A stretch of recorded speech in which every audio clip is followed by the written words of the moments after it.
nararamdaman, hindi ako galit, hindi ako disappointed, nothing at all.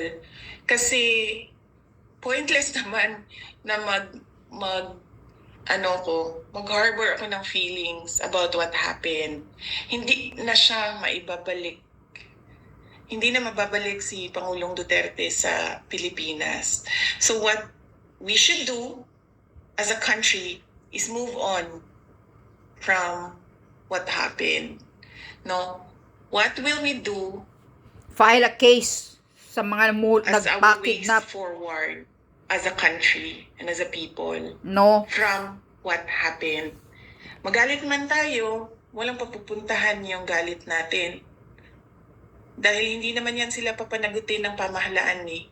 Nakikita nyo yung mga sagot nila, wala na sa ayos, wala na sa rason, wala na sa common sense, wala na sa batas.